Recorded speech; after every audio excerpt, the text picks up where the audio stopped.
Мәктәп укучылары ял итү турында хыялланса, чыгарылыш сыйныф укучыларының кая укырга кирүләрен кайгыртасы бар. Бүгенге көндә районда яшь, төпле белемле имамнарга кытлык сизелә. Казан шәһәрендә урнашкан Россия Ислам университеты 15 еллап дипломлы белгечләр әзерли. Әмма анда укучыларның нибары 20% гына татар балалары. Бу көннәрдә университет вәкилләре Нурлатта имам хатиблар һәм укучылар белән очрашты. Быел укырга барырга җыенам шунда Риога иншалла. Анда укып чыгып иншалла араб телләрен өйрәнеп, Коръәнне ятлап шулай.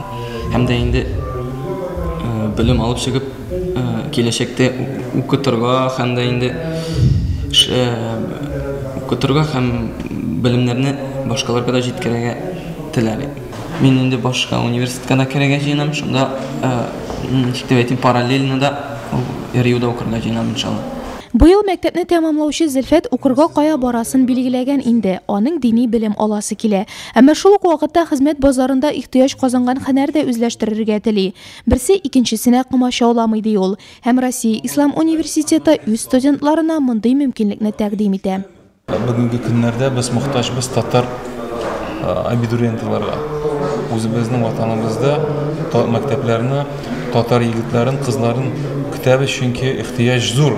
Үзебезнең ватандашларга, аларга инде татарларга без бушка укырга мөмкинчелекне бирәбез. Сер түгел, бүгенге көндә ислам дине кануннарын хөрмәт итеп яшәгән мөселман гаиләсе дә үз баласын ислам университетында укытырга ашыкмый. Бары дин белеме белән генә кая бара ул диючеләр аз түгел. Быелдан исә Риога килүче чыгарылыш сыйныф укучыларының теология юнәлешеннән тыш лингвистика, дөнья икътисады һәм ислам журналистикасы квалификацияләрен үзләштерү мөмкинлеге бар. Минем фармацевт буласым килә, медицинская керәсем килә. Алай булса да минем шул Рио университетында заочныйга керәсем килә. Әниләрем бик каршы да түгел инде дә, күбрәк һөнәри профессия аларга телиләр инде, алында телиләр.